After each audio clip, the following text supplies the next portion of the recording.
आज बू भारी वाटत अख्खी माझीच पोरात आणि सगळ्यात महत्वाचं म्हणजे माझ्या आईला तिथे या ठिकाणी पुरस्कार भेटलाय.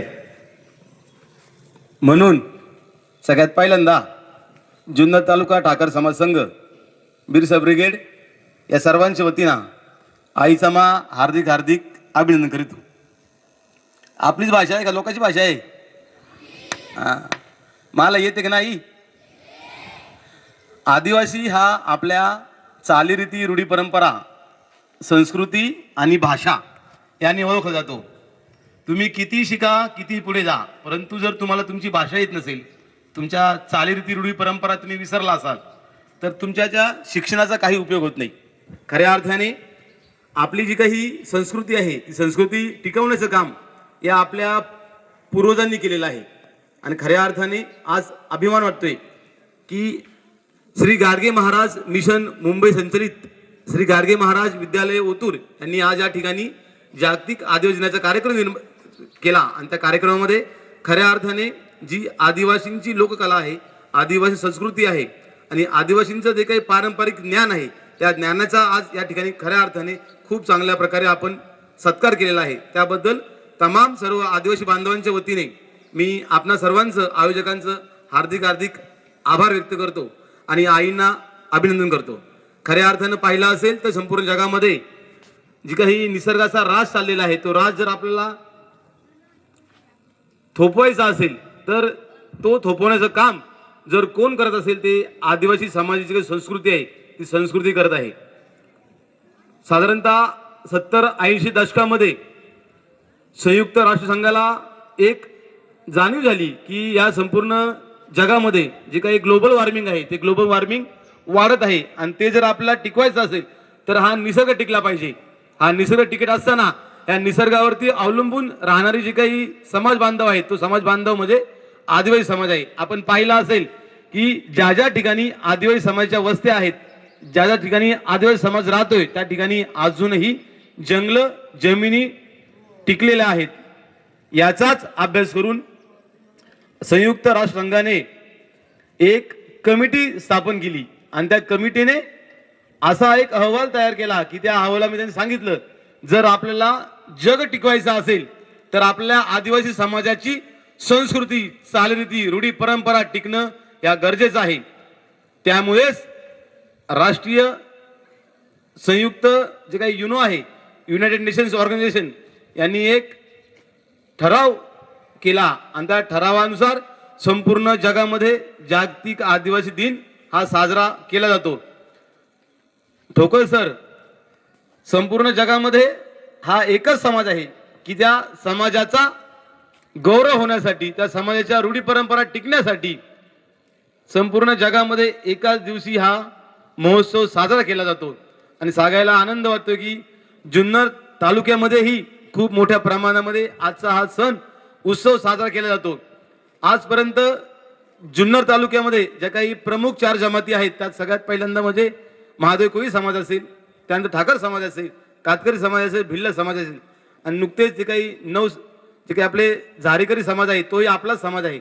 अशा 5 जमाती या आदिवासी जुन्नर तालुक्यामध्ये आहेत. आणि आज या ठिकाणी ठाकर समाजही या मुख्य प्रवाहामध्ये येत आहेत.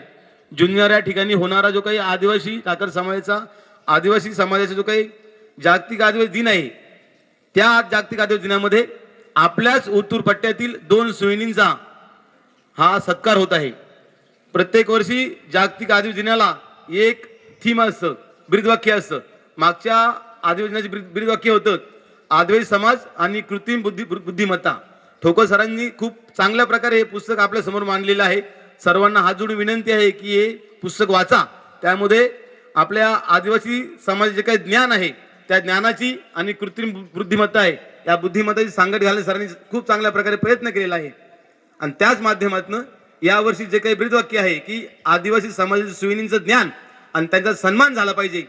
आणि सांगायला आनंद वाटतो की आंबेगाव या ठिकाणच्या ज्या काही डोके आजी आहेत आणि साबरवाडी या ठिकाणच्या काही जाधव आजी आहेत त्यांनी हजारोंनी आपल्या आदिवासी समाजाच्या ज्यावेळेस दवाखाने नव्हते त्यावेळेस त्यांनी अशी अवघड अशी बाळंतपणे केली आणि त्यांचा सन्मान आज संपूर्ण तालुक्यामध्ये होत आहे. त्याबद्दल मी सर्वांना विनंती करतो की जरी आपण त्या कार्यक्रमाला उपस्थित राहू शकलो नसो तरी त्या आजींच्या सुविनींच्या ज्ञानासाठी आपण सर्वांनी एकदा जोरदार टाळ्या वाजवायत.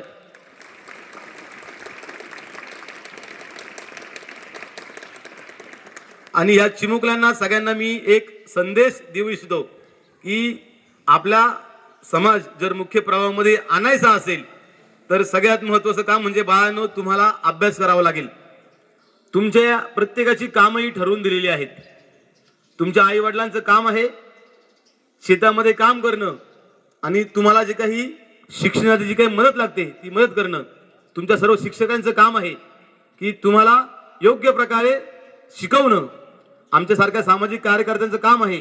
त्यास आदरणीय शांताराम वारे साहेब पण आहेत, वाघ साहेब आहेत, संतोषजी मेंगा साहेब आहेत, आमचे संतोष भाऊ मोदे साहेब आहेत, बाबू मोदे आहेत, विशाल भाऊ कराळे आहेत. या सर्वांचं काम आहे की समाजावर ज्याविषयी अन्याय अत्याचार होईल, काही संकट येतील, त्या संकटाच्या वेळेला समाजाची ढाल म्हणून उभं राहणं. त्याच प्रकारे विद्यार्थी मित्रांनो इकडे लक्ष द्या.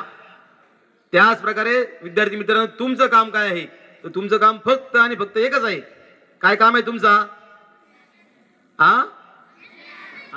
पक्की हुशार पोरात बरा. सर्व शिक्षकांचं अभिनंदन की मुलांना त्यांचं कर्तव्य माहीत आहे की तुम्हाला काय करायचं आहे. फक्त आणि फक्त अभ्यासच करायचा आहे.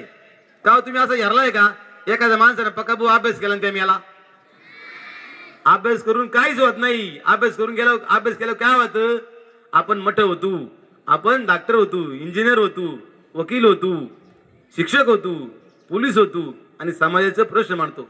तुमच्या समोर माय तुमच्यासारखा जाऊ टाकराच जाऊ माय सुट्टी दिवशी खेकडा करायला मास धरलं पाखरा मारलं सांगायला पाहिजे. पण पाखराची मंगा गेलो मा बाजरी मा राखले शेया राखल्या शेया दूध काढलाय आका गेलाय मा टाकरा जाऊ. परंतु ते करत असताना मी अभ्यासाकडे दुर्लक्ष केलं नाही. अभ्यास केला आणि सांगायला आनंद होतो वारे साहेब की ज्यावेळेस मी 12वीला आमच्या वेळेला MSCET होती तर संपूर्ण महाराष्ट्रामध्ये आदिवासी समाजामध्ये मी पाहिला होतो. ज्या माणूस शेळ्याच्या मंगा जात, ज्या